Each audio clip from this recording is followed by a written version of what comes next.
Hello, everyone, and welcome back to the Dad Designer podcast. I'm joined today by Scott Fuller from Atlanta. Hey, Scott, welcome to the show. Hey, man, thanks for having me on. No problem. Why don't you tell everyone a little bit about your family and your design background? Man, so family, I have my lovely wife Julie. Next month we'll be married 16 years, which is absolutely amazing.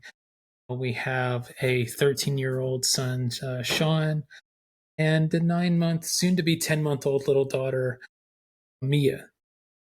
My wife is an amazing musician. My son is, of course, like all, the 13-year-olds. I mean, he loves the drawing. He loves the Legos, loves the Sonic and Mario, Nerf and all the good stuff, right?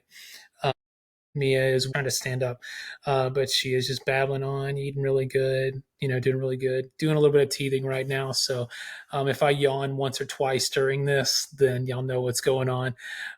Something tells me with this audience, though, they'll understand that. And then as far as me, I run the studio temporary.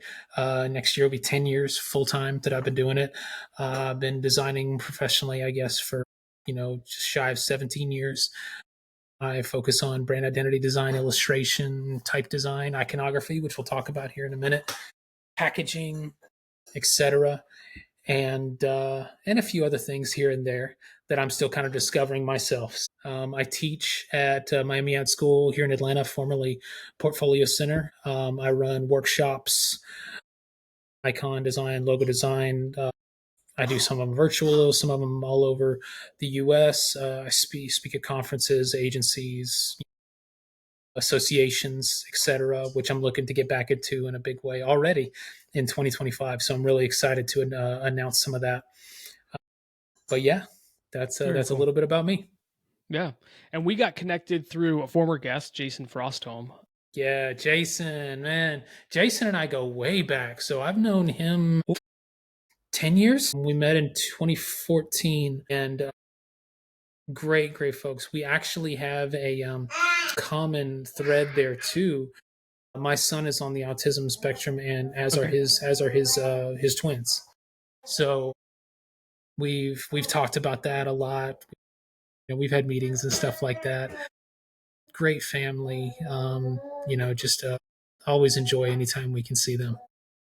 When he was on, he was talking about he and his family are all going to Creative South this year. We're in 25. Nice. And then Peter was on, Peter Del Tondo. And so Hmm. it's just like a giant Creative South advertisement this podcast is turning into. But yeah, Something else, isn't it? yeah. Yeah, so jumping in a little bit into some of your work, and we'll weave in, family as it's appropriate. But uh, McNeil Signs, Yes. super rad logo. I believe his name is Adam, and he paints Adam McNeil. Yeah. murals. Yeah, tell us a little bit about So that more of process. he does some of the murals, but he's more of a sign painter, man. I Okay. mean, a hand that's just steady like you would not believe. I mean, he's done signs that are 40 something feet tall, 20 stories up on a on like a smokestack in Atlanta. He's done a lot of my work as well, signs on old buildings and everything like that. Most recently, he and I teamed together to do some work for Killer Mike and Ti's a new restaurant, Bankhead Seafood. But not Bankhead Seafood started in '68, so it's not like a new restaurant, but they kind of did a revival of it.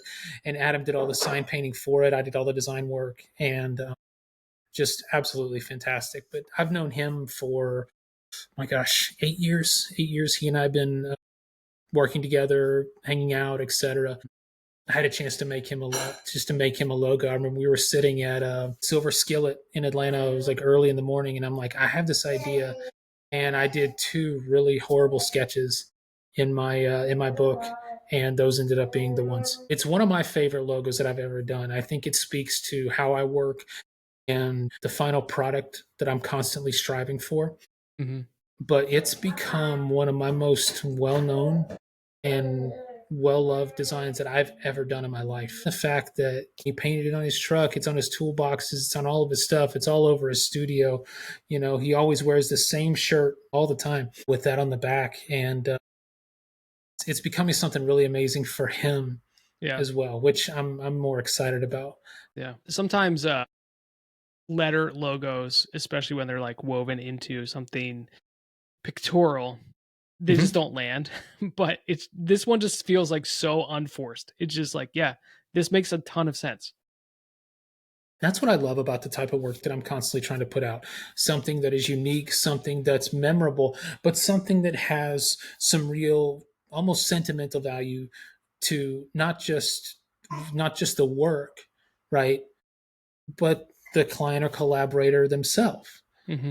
There's a personal aspect behind everything that I do. And I think this particular project really says that better than most of the projects that I've done, not necessarily on purpose, one way or the other, but it just really hits home for him.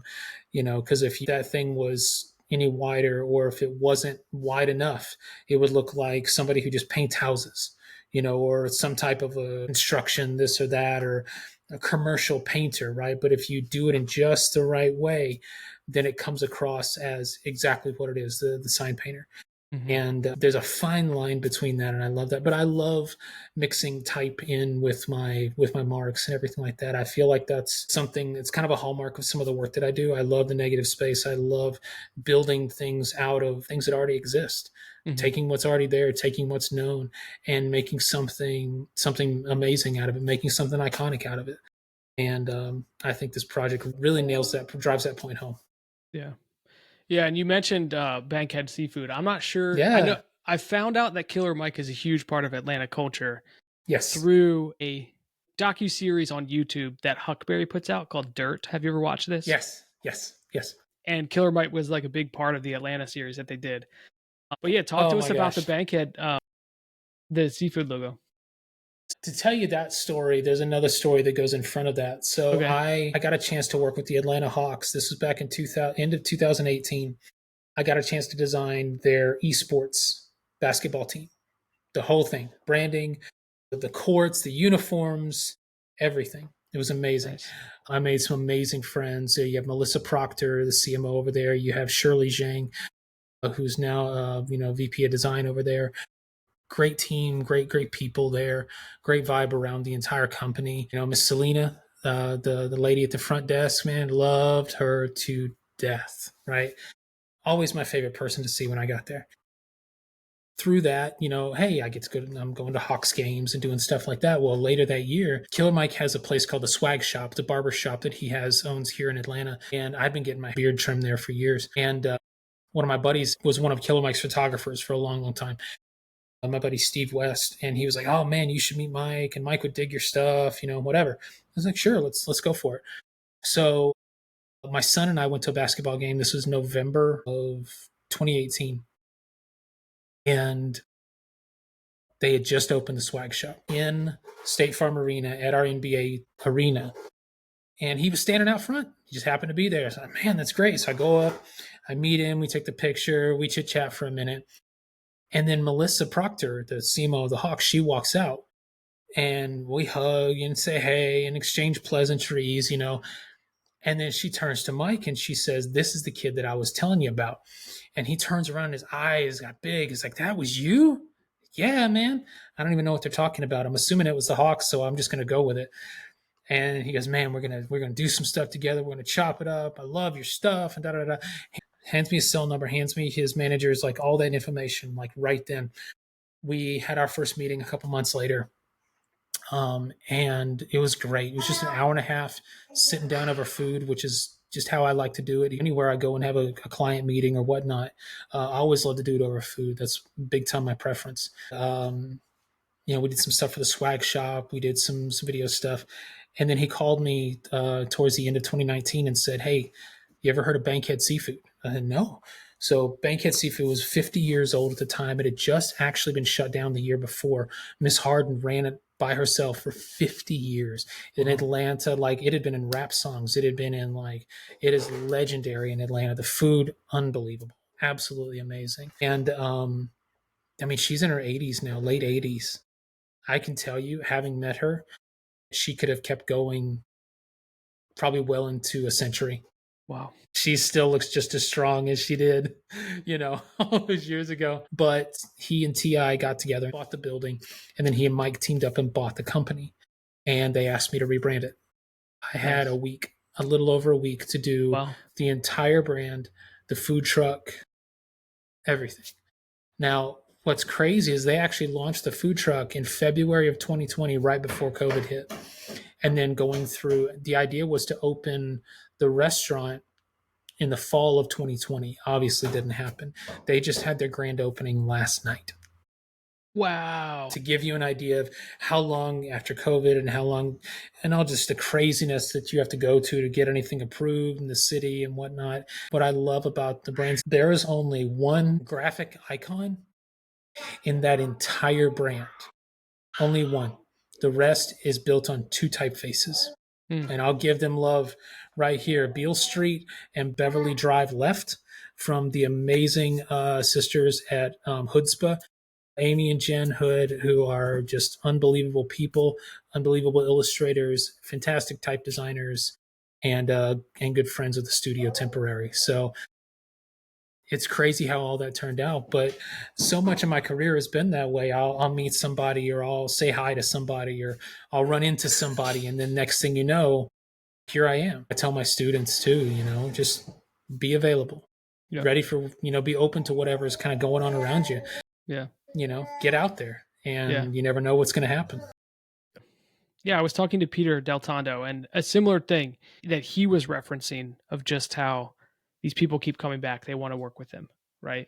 And I think there's something to that for both him and for you about how you show up in the world, right? Yeah. And so what is that aspect or attitude of, like, how do you think about just treating other people when you go out into the world? Because I think people can learn a lot from that, because you attract people, right? They want to work Mm-hmm. with you because of what you're putting Yeah. out. Because, well, here's the thing, doing this type of work should be fun, whether it's with a client collaborator, with yourself, or whatever. And it should be fun both ways. Mm, Right. I think that so often we go out and we want to do this thing, and it's, man, I want to do this thing and I want this work to be fun. Well, I've got a great idea for you how to make it fun. Why don't you make it fun for everybody? yeah, Right. And that's why you won't really hear a lot of nightmare client stories from me. Do I have them? Oh, yeah, I got them. But for me, I've always said there is a personal aspect to everything I do. I mean, these people are taking their money, their time, their blood, their sweat, their tears, their family is along with them in these endeavors. So it's not just, here's my task in Asana. Here's this email that I have to get through. It's like I'm working with somebody to help them with their livelihood, with the next however many years that they do this, with something that's very special to them. I've been entrusted with some pretty incredible things over the years, and I've had the opportunity to do good by those people. And I feel like I have, or else I wouldn't still be here. yeah, But this idea that, oh, we don't have to be there, we don't have to be in front of people, we don't have to be in the same place, we don't have, and there are times a Zoom works just as well, but I want there to be a personal relationship, with the clients, with my collaborators. I've often said, if you're not willing to do a phone call or a Zoom or meet up with me, you pick three or pick one of the three. I don't care which one. But if you're not willing to do that with me at the beginning of the project, I refuse to take the job, mm, because I can't do my work. There needs to be this understanding that having these conversations, being able to relate to people is very, very key, and something that I've seen some students coming up struggle with. Some do amazing at it, right? The ones that are able to have those conversations and really be a part of that, I think they fare better in yeah, my opinion. yeah, yeah. And with this particular example, meeting Killer Mike with your son, Yeah. what was his like? I don't know if he's a rap fan or like whatever. Like, He what had was no his idea. take? Like, He had no is this idea. I mean, cool, he Dad? was Or he was 7. He was 7 at the okay, time, so he didn't know who he was really meeting. And it was so funny because at the time, it's like, did I know who he was? Yeah. Could I name a single one of his songs? No. you're right. And but next thing you know, I'm getting invited to this. I'm getting invited to that, or I'm getting random phone calls, and fun projects and stuff that we're doing together. It's it's good stuff, man. It really is. But you do watch the way people treat your family. My son homeschools, and so we have a lot of flexibility. he's been able to come to a lot of these meetings with me. He comes to client meetings with me now, discovery meetings where I need to be like right there. He's right there with me. They love him. Yeah. They treat him very well. He's gone to events with me. You know, it's been a lot of great stuff, and I love seeing that. I love doing that with my dad when I was a kid, and it's something that I can kind of now carry on the tradition Hmm. a little bit, but it's something that he's really enjoying. He can look at posters that I have on my wall. He can look at the books that I've been published in or awards that I've gotten, and it's like, yes, that's fantastic. That's amazing. That's very cool. But I want him to know that there's a whole another side to this to get to that point. It's not just here's this beautiful thing. That's 2%, Hmm. 3%, if I'm feeling lucky, of the entire process. It's everything up to that point, right? And I think that's something that I saw my dad do when I was growing up, just the way he dealt with people, the way he talked to people, the way I mess with people all the time. Like that's my thing. Hmm. So I let my own personality slip out as much as I dare. Sure. Yeah. That, I mean, that's so cool because quite frequently with the type of work we do, it's very sit down and look at a computer screen. And Mhm. my own kids have made comments in the past like, "Oh, this is what you this is what you do for work. You sit at your computer and stare at the screen." And to show your son that there's humanity, there's relationship building, there's hard work that leads, but even though it's not manual labor, right? We're like sitting most of the time we're designing unless we have a standing desk. You're still be able to show him what hard work looks like, Yeah. relation. But yeah, seeing that other side of it, that there's a lot more to it than just, hey, how can we afford to do this or afford to do that? Here's what it takes. Yeah. And, here's how you have to work with people. He learns how to, have these relationships. He learns how to conduct himself in situations and whatnot that maybe he's not as familiar with. He's outgoing, just as outgoing as I am, which helps immensely. But, it's fun to share that with him.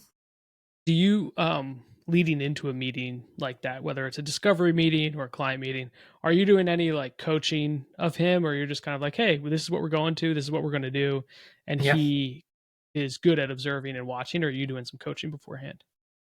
So usually we're at the point now to where I can just say I'm going in and I'm doing this. Bring something to draw with, bring something to do. If they ask for your input or something like that, then give it a very concise version to them. You know, Not like here's the whole backstory behind this, just here's this, right? Because there'll be times that he'll be sitting there drawing and thinking over stuff like while I'm talking, and then I'll see his sketchbook at the end, and it won't be necessarily anything that I can use, for the final visually thing. But I love getting into seeing how his mind works, which is really Mm, cool. But yeah, there's a little bit of coaching at the beginning. It's like, this is who we're talking to. This is what I need. This is kind of what I expect when we go into the meeting because, this is my job. This is our livelihood. So, I want to be out there and I want him to be there. And I'm so happy that he is. But I make him very aware when we go into something like this, that this is work, yeah. that this is my job, but not in a bad way. It's like, hey, this is work, but man, look how fun this is. Look how I get to do this. And I think that's a big deal. Yeah, the other big project that I personally wanted to chat about because I'm a Braves fan. I know you're a big Braves fan. A couple years ago now, maybe this is 21, 22, 2021, because it was when the Braves won the World when we Series. won the World Series. Yes. You did a bat with Mitchell Bat Company. Jeremy Mitchell, And Mr. it Jeremy sounds like you Mitchell. know him personally too. I met Jeremy in 2015. I met Jeremy. I had known about him beforehand. I was a fan because I played baseball through high school. I've been a Braves fan ever since I was 4 or 5 years old. Hmm. My first game, I was 6 years old, 91, Atlanta Fulton County Stadium. And it was amazing. Got to go on the field, got to do all type of stuff. And then, of course, I was here through the entire, Turner Field thing and now Truist Park, which is just phenomenal. One of the best stadiums in the game today, without a doubt. That's what I hear. I still haven't been able to go. It's wild, man. It's so good. There's no bad seats there, which I Wow. love. So prior to working on the Atlanta Braves bat in 2019, Jeremy was working on something. It was an All Star game in, I believe it was Cincinnati in 2019, and he got like the who's who list to do like a bat. They got like I think it was 9 players, 9 designers to do a bat, and we're talking John Cotino, Todd Radom, like the best of the best, right? And somehow I got in on the list. So he asked me to do one like a national pastime thing. So I designed the bat with his specs. So here's the first one. So we've got America's pastime here, and then the Nice. illustration on the side, and it's got this beautiful, of course, Mitchell, a very beautiful design. It's got the little stamp in the bottom, of course, which is great. And what's so funny is Jeremy is so good at what he does that he doesn't have to really doesn't have to have anybody really go in and design the bats themselves. I mean, he's so good at it, right? But I believe if this is still the case, which I believe it is, I am the only person in the history of Mitchell Bat Company to design 2 bats. So I have now designed twice as many bats as anybody else. No. So this was halfway through game 6, and the National League Championship Series were playing the Dodgers, right? Watching the game. He's watching the game. He and I are texting back and forth. And I said, well, look, Atlanta's going to win the World Series. Obviously, we're going. I said, we ought to do an Atlanta bat. So, into the 6th inning, I started sketching. And by the end of the game, with the Braves celebrating, had the bat. I had the design, everything, what it was going to look like.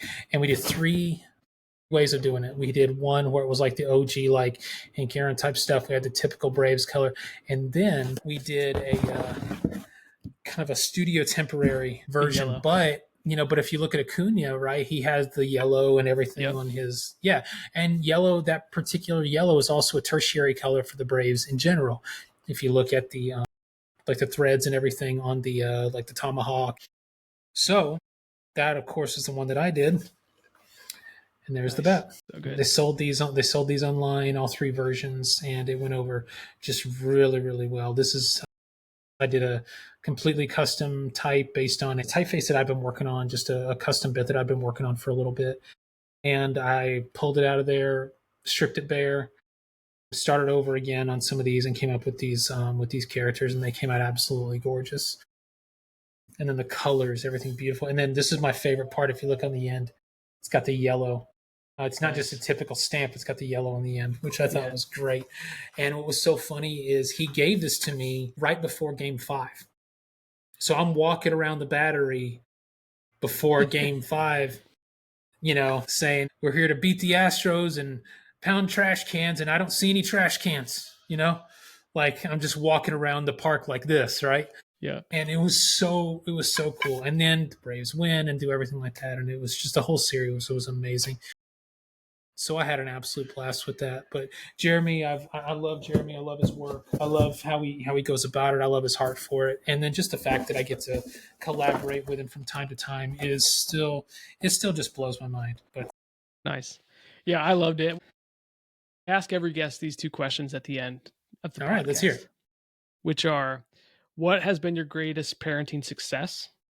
And then on the flip side, what has been your greatest parenting failure and or learning? That's hard. I mean, I think the success is still to be determined. I think that it's like, yeah, they good kids, but what will they do when they get married? What will they do when they're out on their own? What will they do when they get their first job? What type of person will they be? I think that particular question has yet to be answered, Mhm. and it's up to me to, you know, to do the best that I can as a dad, as a husband, as an example, as a leader of the home to get to that point. Biggest failure when I started building this, I wasn't as present. Mhm. There are some things that I just can't get back. There's times that I can't get back, and I'll be honest. When I thought that when we had Sean, I mean, we're talking 6, 7 years later. We weren't having any more kids. We couldn't. It seemed like everything we tried, everything we did, was just nothing, nothing, nothing. And then last summer, out of the blue, Mia, my wife got pregnant. That's why the big age gap. Yeah. And I remember I said that I was going to make sure, because like all these memories, all in that first year, I missed all that. It's not something I'm proud of, but I got a chance to do it for the first time, and I got to do it with her, with Mia. And it's been one of the most fulfilling things. But to see Sean with me at the meetings, to see, him enjoying hanging out with his dad as a teenager, right? I mean, Yeah. we go to baseball games, we go to do all this type of stuff, and I love it. But to get to do all that stuff that I missed, that I never ever thought I'd get to do, is unbelievable. And I'm sure that you've had multiple people come on. Being a dad, being a father, of a son, and a father of a daughter are two very incredibly different things. And I couldn't tell you now from personal experience exactly how true that is. Being able to do all those things that I missed, 13 years ago, it means the world to me. Yeah. Yeah. So that would be one thing for sure. And then just the fact that that success is still very much a work in progress. Yep. It's the same with my family, my wife, my kids, my work, my own personal testimony and whatnot. It's very much a work in progress.